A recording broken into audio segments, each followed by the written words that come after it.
you don't necessarily rise to the level of your goals. You fall to the level of your systems. The people who get hurt the most are the people who try to, you can't avoid pain. Yeah. It's impossible in life. Regardless, like it is impossible to avoid pain. Even if all your money was safe, you have plenty of money, there are still things that are going to happen in your personal life.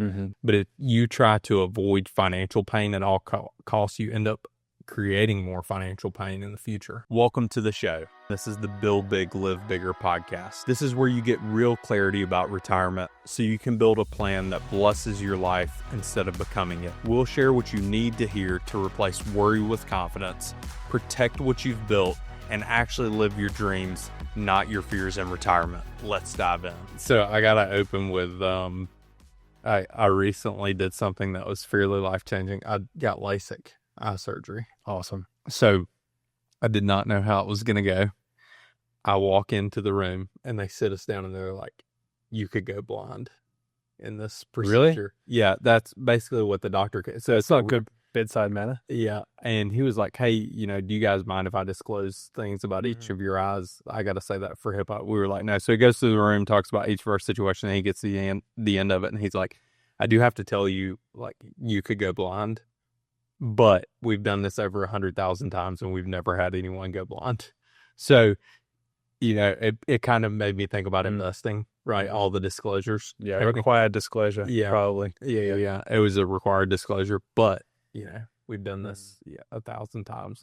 So anyway, it really made me think about that. But I go into the operating room. It was very interesting.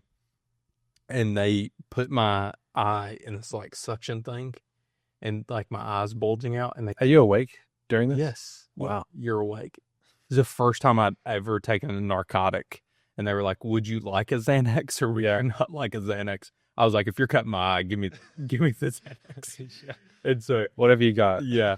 They gave it to me, and I was like, I don't know. I was loopy. I did not like it, but it definitely calmed me down. And anyway, they cut my eye. Hey, how did I keep you still like throughout that process? The Xanax. And your eye has to be still, like it does. Yeah, they tell you to become a statue for 15 seconds. But the craziest part about the entire thing was whenever they cut your eye, you go blind for like a minute. Wow. In that one eye. So anyway, they cut it. They tell you to look at the laser, become a statue. I smell my eye burning. Crazy sensation. And then they put the flap back down. So your eyes got like this, the thing that makes your eyes shiny. It's actually like opaque underneath. And anyway, they put it back down and I can see.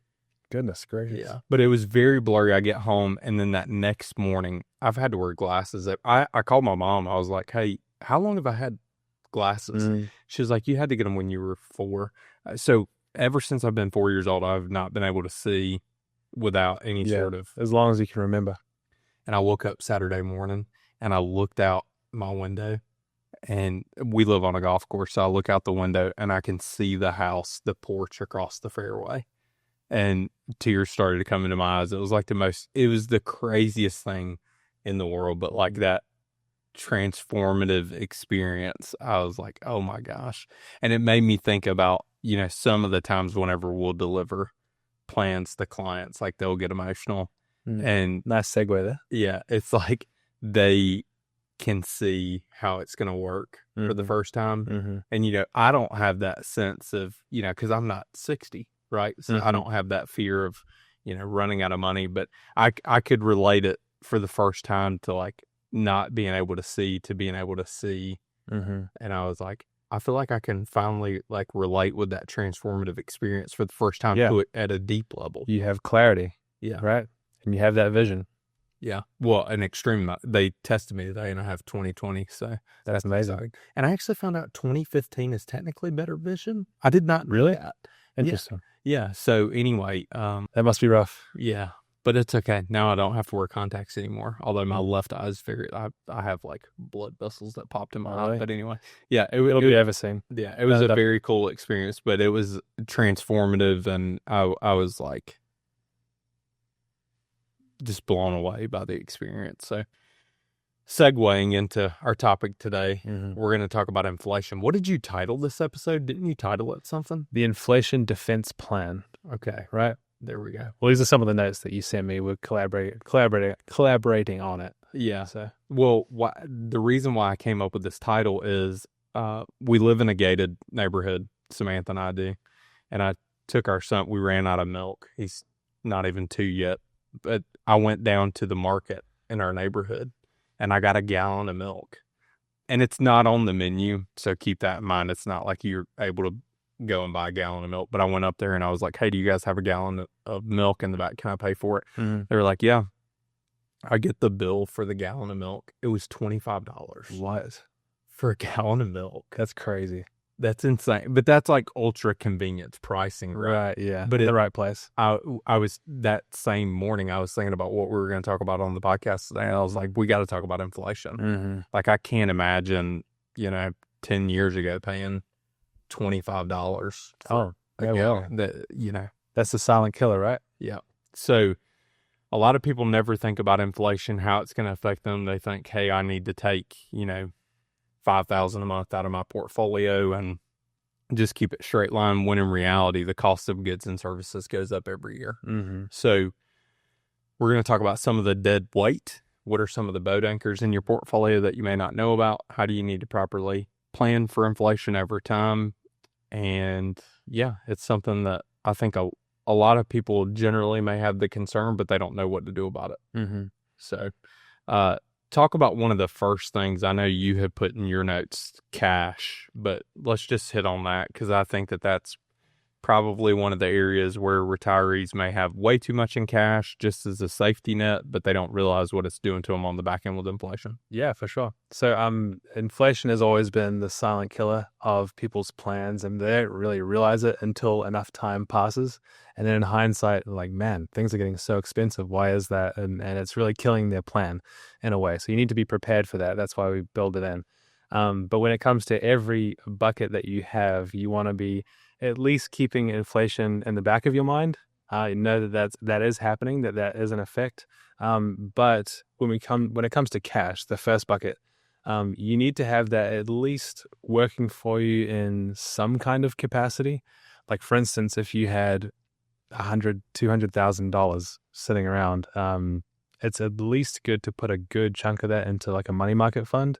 The one that we can find right now, there's the standard that is the best for us, is yielding about 4.21%. But remember, throughout all of these investment options, investment processes, we're still defending against inflation. So inflation adjusted, that's really like more like 1%.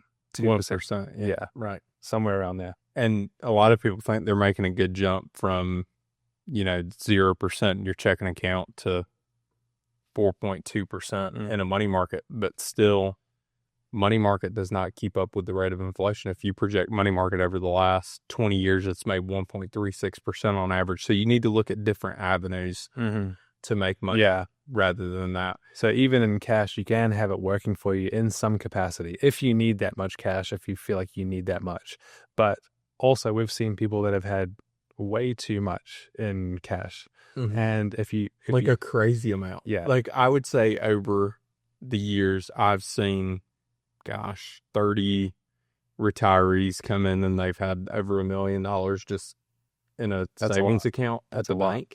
So think about, like, if that is not growing, if it's just cash, and there's not really much of a yield on it, if inflation is running at 3%, like, how much value is decreasing from that? At 3%, the value of the dollar is chopped in half every 24 years. Cash is the worst performing asset class over the last 100 years as well. So think about this. If you hired a financial advisor, think about how mad you would be about this situation. Let's say you hired a financial advisor, you gave them $1 million, and in 24 years, you only had 500,000. So they didn't make you anything. And that's not very attractive. No, it's not. But that's what retirees do every single day by leaving money in cash. If they have $1 million just sitting in cash, the value of the dollar is chopped in half every 24 years. So they're not hiring someone to do that for them. That would be a terrible result.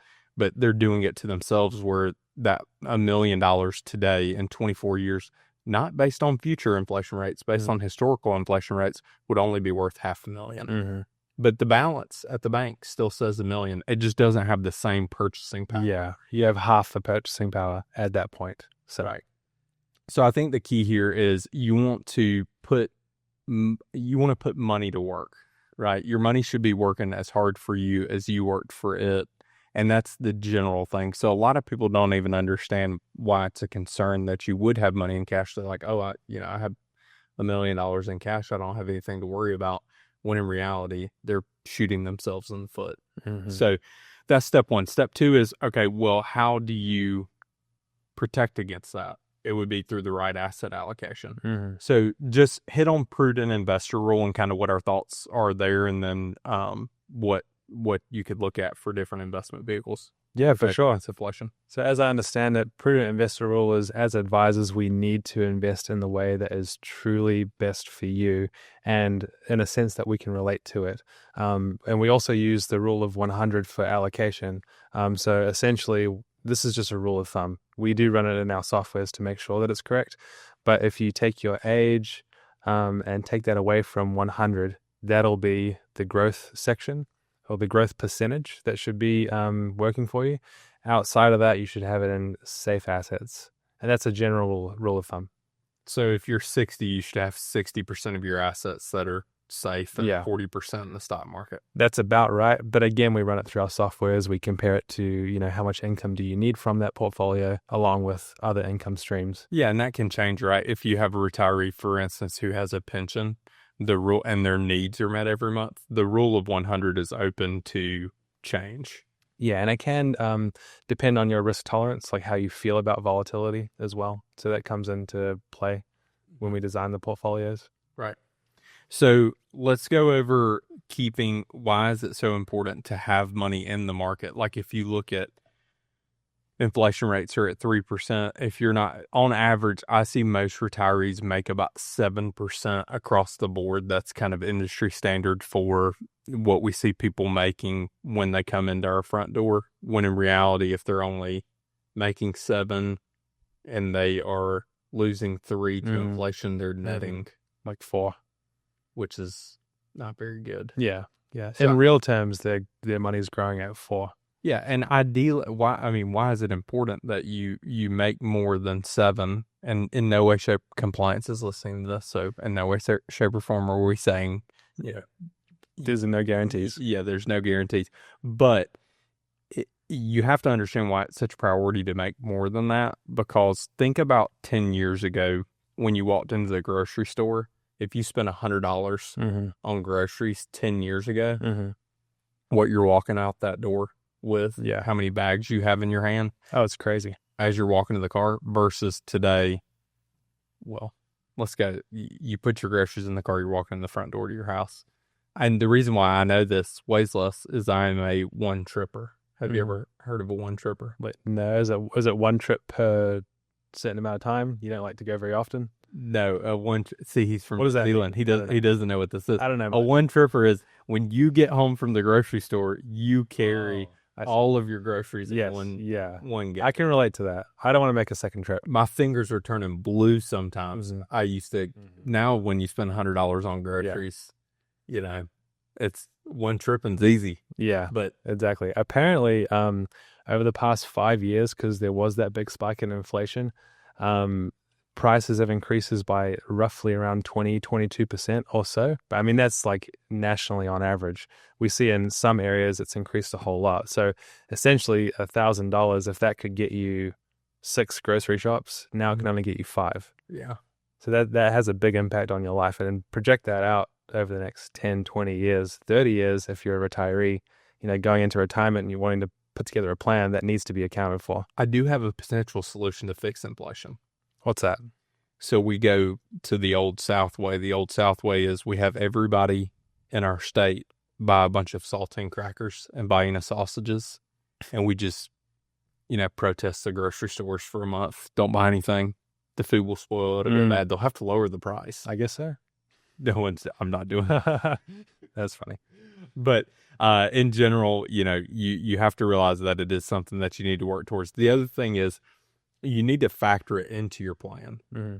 So a lot of people, again, assume, okay, I need 5,000 a month for my portfolio, but what they don't do consistently is give themselves a raise above and beyond that amount. So, so talk about when because, you ran the paraplanning team for a while. So, what do you guys normally look at whenever you're creating a financial plan around inflation? Yeah. What does that need to look like every year? Yeah, sure. So again, we always put together that one pager for clients. At the end of the day, this is what you get. This is your projection for retirement. It's going to change because certain situations change in people's lives, but that is our current draft of what's going to happen. You'll have your cash needs. So essentially how much you are comfortable living on. That's like a range that you're comfortable and happy with. That has to increase with inflation because 20 years from now, that could be worth half of your lifestyle. So we need to keep that in account. And when we figure out a solution to get to that cash need, we take into account if you have any part-time work, if you are inclined to do that, Social Security, which by the way does increase with inflation, which is good to know. Well, it increases with the government's definition of inflation for that year, which isn't always reflective of the actual inflation rate. And then we also can take into account pensions, which are not very common as much these days, and usually they don't increase with inflation. So think 20 years out, that's really going to be worth half of what it is now. And then taking from your accounts, you're going to take from the safest place and the most tax advantageous place as well. We play with all of those factors just to make sure that you can live on that standard of living. Yeah, that was Luke really knows how to go into detail. Basically, if you need $100,000 this year, next year you need $103,000. Yes, right. Simply put, yes. So, and you've got to be able to adjust for that within the plan. So I think if you're listening to this and you're thinking, okay, what are my action items? Action items are, if you have money in cash, you need to have that working for you. So what amount does a retiree, in your opinion, need to leave in cash? Yeah. So again, it does come back to your risk tolerance in a sense, but we usually like to say around 6 months of cash. So in worst case scenario, if you didn't have any income sources, and you had any major expenses come through, you're going to be safe. But typically the rule of 6 months is like, if you lost all of your income sources, you're going to be okay for 6 months while you figure out a plan B. But yeah, usually that's a pretty good safety net. Some people like 3 months, some people like 12 months or 3 years. I like 12 months. So yeah, it really just depends on you. But when you're thinking about cash and liquidity, you're building from the ground up from worst case scenario. Are you prepared for worst case scenarios? Yeah. So, if you're looking at your checking account balance or savings account balance, and let's say you have $200,000 in there and it costs you $3,000 a month to live, really you only need $18,000. That would be like the baseline. Everything else could be deployed and working for you. And working for you. Yeah. A lot better than a money market. Even that cash that you haven't, ideally what you're doing is that 18 months of cash is $18,000 in the case where you need to live on $3,000 a month. That $18,000 worth of cash is making 4%. Ideally is what you're doing. And then the remainder of the money is going into either the market or some sort of vehicle that can make you more than inflation in space. At our custodian, don't you have like a card that automatically adjusts? I gotta hold on. I gotta cover up my credit card number for the people who are, watching on. I trust you guys, but look, I'm not putting my financial information out there. But this is what we use, and this is, in my opinion, one of the best ways to manage cash. So basically, you set a target balance on this account. Let's say you're a retiree, you need 6 months of cash. You could set a target balance on this card of $18,000. And if there ends up being more than $18,000 on this card that I can use to, go buy lunch today or whatever I need to do, it's going to automatically go into my brokerage account and be invested. That's awesome. So you have your spending account, which stays there, and it automatically sends money to and from your brokerage account. It automatically invests in money market. I don't have to think about it. Make That's it awesome. easy. There's a really good book called Atomic Habits by James Clear. And if you have not read that book, it is a phenomenal book to read.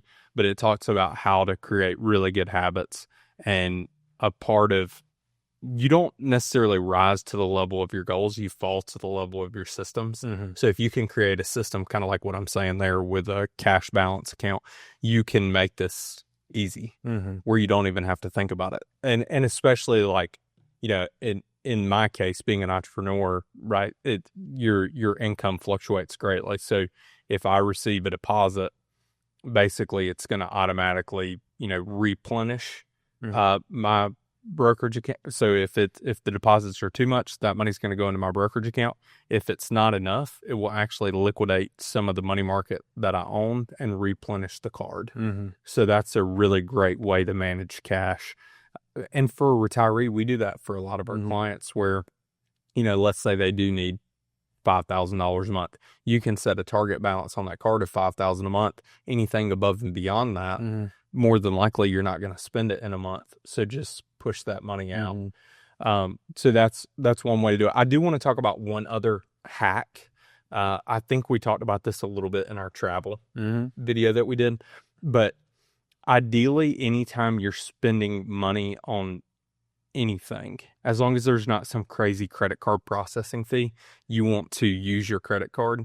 Again, that can help combat the effects of inflation because you're earning rewards on your credit card, and then you can in turn use that cash balance account to pay the credit card every month. That's a really clean way to get things done. Also, another reason why I use my credit card over my debit card is American Express is kind of like an attorney in your pocket. Yeah. So if you've ever tried to reverse a debit card transaction, it is very hard to do. So working with the bank to reverse a debit card transaction, it's not nearly impossible, but just everything you have to go through. Whereas if you have a great credit card company like American Express, you can dispute a transaction if it is a fraudulent transaction, and they immediately credit your statement while they're doing their due diligence on the back end. So I think for retirees, that's another good, we're going into the age of where cybersecurity is going to be a really big deal. And if you're I literally have, I think, just basically what's required for me, like credit card payments, anything else that has to come from a bank account. I have very few sources that actually pull from my bank account, so that information's not out there. My credit card is used frequently, very frequently. I know that the team uses it a lot. The marketing department specifically? Yeah, the marketing department, man, they burn that thing. But the fact that information floats out there on the credit card, I'm protected more because of the way that you can dispute transactions. And very, very, very few people actually have that debit card number or that routing and account number. So I think just in general, I'm going down a little bit of a rabbit trail, but make sure you limit your exposure for cybersecurity risk in the future, and credit card can really help a lot with that. Yeah, I agree. So, okay, jumping back. So we've got our system set up. So ideally, you would have a system like this to put money into your bank account every month. It's automatic. If it goes over that, it's going into money market. And then the remainder of your assets, how important, let's say somebody out there they've had a really bad experience with an advisor in the past. Maybe they met a broker in their 30s. This actually came up with a new client. So a new referral came in, and she was scared to death. Like, she was like, I had a really bad experience in my 20s. And so she has saved through bank CDs for the last 40 years. She's done well. She saved through bank CDs, but I talked to her about investing in the market, and she was so scared to invest in the stock market. And it's because of that bad experience that she had in her 20s. And if you're that person out there that's scared to invest in the market, you have to think about all the negative things that could happen on the back end with inflation. Yeah, what you're giving up. Yeah. Your fear, if you're that person who's scared to invest in the market, your fear of inflation should outweigh your fear of investing in the market, because based on the numbers and the data, we know that is a more relevant fear, especially for us internally. It's like, okay, what's going to be a hiccup for a retiree? It's inflation. Yeah. It's not necessarily the markets. The markets are going to do what they do, and you're going to have summer, springs, and you're also going to have winters, and where, it's cold, it's dark, it's grim, it's going to happen. But over time, the market is up and to the right. So I think a part of you, if you're listening to this right now and you're like, oh my gosh, I've been that person saving in CDs for so long, you don't need to let a bad experience with a financial advisor burn you twice. Maybe it burned you once back in the day whenever you invested with somebody and it didn't go well, and now you're super scared to go and invest in the market again. But don't let that bad experience burn you twice and keep you from making a good investment. Now, if you're talking about investing in the market, I do need to be clear. It needs to be through sources and things like index funds, individual stocks that you really believe in, you buying where you shop. It's not anything that seems foreign to you. You should be more afraid of, and I'll say this, I mean, I'm not the craziest Bitcoin fan in the world, but if you were going to tell me, Bitcoin versus inflation, I would honestly say I'd be a little bit more afraid of Bitcoin. So don't take your money and put it in Bitcoin. But if you're using a prudent investment approach where you're using index funds that are a basket of stocks and you're using individual stocks, like let's go as simple as Walmart. Let's say you live in, small town America, and the only company or one of the only grocery stores I know where I grew up was Walmart. You've invested in Walmart. It's not like it has to be some crazy strategy, but as long as you know what you're buying, you should always lean towards that rather than trying to stay 100% safe in everything, because that's more dangerous in my opinion. The people who get hurt the most are the people who try to, you can't avoid pain. Yeah. It's impossible in life. Regardless, like it is impossible to avoid pain. Even if all your money was safe, you have plenty of money, there are still things that are going to happen in your personal life. People pass away, we all run into pain in our lives. But if you try to avoid financial pain at all costs, you end up creating more financial pain in the future. If retirement clarity matters to you, don't wait. Text BOOK to 864-920-3155 or click the link in the description below to get a free copy of Jonathan's book, Retire Right. Yeah, I agree. And I just finished reading The Psychology of Money. How was that, by the way? Because I love that book. It was great, by Morgan Housel. I'd highly recommend it. But one of the chapters was on how no one is crazy, in the sense that we've all had our own different life experiences. We could have been born at different times and had totally different experiences on the markets, what's safe and what's not safe. Some people have gone through terrible, unfortunate examples of, losing their money to the wrong person, or being in the market at the wrong time, or being in the wrong investment at the wrong time, not knowing what they're doing, or working with the person that is not right for them. And that's where all the fear comes from. But then the long tail effects of that is being so risk averse, like in this situation, that you're giving up so much potential, and your life really could turn out a whole lot better if you can have some faith in the right types of investments. And that's just part of the educational process. Yeah. I think that I've seen let's say a generation of late savers. So maybe people who were in their, let's say, mid 40s in 2008, and maybe they had just gotten their kids through college, or they were really starting to ramp up and save. And for the first time, they go and they take money and they put it in the stock market. And let's say they went to a reputable institution to do that. A lot of people, their bad experience of an advisor is because they may have gone to a reputable institution at the wrong time. Yeah. So they're like, oh, I hear all the time where they'll say these big names, and I know, maybe these guys aren't doing it the way that I would, but still they're probably not buying bad. Right. things. Yeah. It's better than cash. It could just be by chance that it was the wrong time. Like in the book, for instance, there was examples of when people were in their late teens, early 20s, when you're really the most impressionable. If the market was doing super well, they would be very highly concentrated in the market and later in life. But if during that time the stock market was going down and it was doing really badly, they'd tend to be in more safer investments later on in life. Yeah, but so many of those, I invested with an advisor and it went terrible. Maybe they just got in during the worst winter. Yeah, it can just be timing. Could be timing. But I think that in general, what you should do is not let a bad experience get in the way of your future education. I agree. And like Luke was saying, with it depended, I don't remember that from the book, but that is very true. Like when you are the most malleable, in your life, if you had a bad investing experience, you're going to perceive that throughout the rest of your life. So I think it's important to be, over time, obviously be cautious, but also be open-minded to learning more and learning from professionals in the field. Cautiously optimistic. Yeah, that's the way to say it. Yeah. So that's where you're going to get the most bang for your buck most of the time is going to be the market. But in some essences, you do need safe money in play.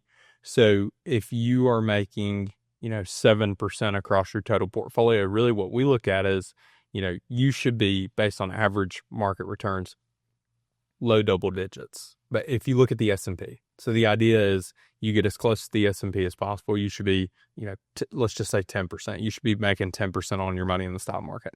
The remainder of your assets, you should really be targeting, what would you say, Luke, on the rest of your money? You mean the growth side? The growth side's 10, but at the safe money side, what should someone be targeting? Oh, okay. Well, it really depends on where rates are, but probably more so around the 5, 6, 7 range, at least. They're always wanting to see what's out there in the market and optimizing that side. Yeah. So I think that's where we try to put clients is how can we generate Luke's more toned down than I am, but 7%. How can we generate 7% per year without taking any risk? And there are ways that you can do that. But I think in general, the retirees, the number one mistake they can make is having way too much money in cash. That's the low-hanging fruit. Or they are in a non-preferential arrangement with a broker where maybe they do have money in the market. And I just reviewed a portfolio, I don't know, 3-4 days ago. Gentleman had saved $1 million and average rate of return across the total portfolio, even though the entire thing was in the market and in some very complex financial products, by the way. And he had a little bit over $1 million, was 7%. And I'm just like, ugh. There's so much money being left on the table by not having the right strategy. So, you want to look for investments that are going to consistently generate in the market. If you're going to the market, my benchmark is 10. I don't. Yeah, well, and the markets have done really well. So if you're getting 7% on average for the past 20 years, it's really not to the level where the markets have been. So you're not in the most optimal. Right. And another reason why you need to look at inflation is, I brought it up earlier, but we really didn't dive deep on it. The government's cost of living adjustment, or the standard base inflation rate, is not always representative of what's actually happening. So everyone was really excited in 22 whenever Social Security went up by 8 or 9%, when in reality, the real inflation rate was low double digits. So it's not always going to flow through to you the way, even though it may look good, you can't depend on that solely. And I will say this, a lot of higher net worth, I do want to hit here, a lot of higher net worth clients will, prior to meeting us, they'll have things like tips, like the inflation adjusted. But again, that's going to go off of the U.S. Right, the official CPI. Yeah. Rather than what's actually happening in the world. Right. And you got to think about it. Why is it in the government's best interest to not give you the actual inflation rate? They're just giving you more money. They're giving you more money, but how much does a 1% increase on Social Security cost them across millions of retirees? A whole lot. Billions, if not trillions of dollars. So, they have a vested interest in maybe not putting that through to the extent that it should be put through. So, in general, inflation is one of the silent killers of retirement. So, well, obviously, again, we're always trying to battle against inflation in all areas of our financial plan and portfolio. We've talked about cash, we've talked about safe money and growth, but especially on growth, I think it's good to at least hit on why we have so much high conviction in growth assets, like the right growth assets, because growth assets, we typically, that means we're in the stock market, right? We own businesses, and as you can own a wide range of businesses through indexing, owning the right types of funds. When you do that, you're owning a portion of the true production of America or the world. And so that is true value. So when you think of a currency, it's not necessarily value itself. It represents value. And it's a way to exchange theoretical value. But if you had to choose, no matter what inflation does, you want to own production and true value. So if businesses are offering like valuable products and services to the world or to people, you want to own that. You want to own the farms, not the pieces of paper, if that makes sense. Yeah. So, all right, Luke, I appreciate you helping me with every podcast. You do a great job. And if you're listening to this right now, I'm going to tell you firsthand, you should get excited about retirement. Like, this is going to be your brightest and best years. And if you are not excited about retirement, I'm going to tell you, I'm excited about retirement for you. If you're listening to this right now, I want to commend you because the number of retirees listening to a podcast like this today, you're in a very small percentage of people. So the fact that you're wanting to advance your education level on retirement, you're already making the right steps toward what you need to do. And think about it this way. You may know everything in the world about investments, but as you go into retirement, you're going to be dependent upon your money. So always have a white belt mentality. Even if you know everything, that's one thing that we tell our team, but even if you feel like you know everything there is to know about retirement, be cautiously optimistic and have that white belt mentality where you just want to learn and know as much as you can about every topic pertaining to retirement. The key takeaway here around retirement is everything works together. You have all these different tools in your tool belt. And when we talk about things you need to protect yourself against, inflation, taxes, portfolio risk, those are all things that you could run into, but you also have more resources than you do risks most of the time if you've been a good saver. So, having a tax plan, talk to your investment plan, talk to your estate plan, talk to your Social Security plan. You want everything to be working together. And when all of that is working together and you feel like you have created a plan that's going to outlive you, it should be something kind of like what I was saying with the LASIK at the beginning. When you wake up and you know you got it going on, get excited about retirement. It's going to be the brightest and best years in of your life. There's not we could do it with our eyes closed, and I get excited about retirement, creating a retirement income plan, but make sure that you're working with somebody who you really trust, you really believe in, and, I'm wishing you the best in retirement. If you're in retirement, congratulations. If you're not in retirement, let's go. Like, it's right around the corner, and keep saving, keep doing the right things, keep consuming content like this. If you feel like this podcast has benefited you in any way, shape, or form, definitely leave your honest rating and review. We'd love to see that. I'll start to read some of these reviews off at the end. And if you're listening to this and you're in the Greenville area, we do have a ugly Christmas sweater party coming up with a lot of great clients. The luau that we just had with our clients was awesome. So if you want to know more about that client event, I know we regularly let some people come to that. So if you're over 50 years old and you've saved over $500,000, definitely reach out to our team and we can give you some info on the ugly Christmas sweater party. But it's a really great event. We generally have over 200 clients attend those. So reach out to us. We'd love to see you. Love to hear what you think about the podcast. And if you're a current client, we appreciate you. I know we got a lot of current clients who listen to this. I got that at the last client event. And actually, most of them watch it on YouTube. So they get to see us every day. So thanks again for watching this episode of the Build Big, Live Bigger podcast. BZ, what episode is this? 11. This is episode 11 of BBLB, and we're on our way to 100. So keep watching, keep listening, and thanks again.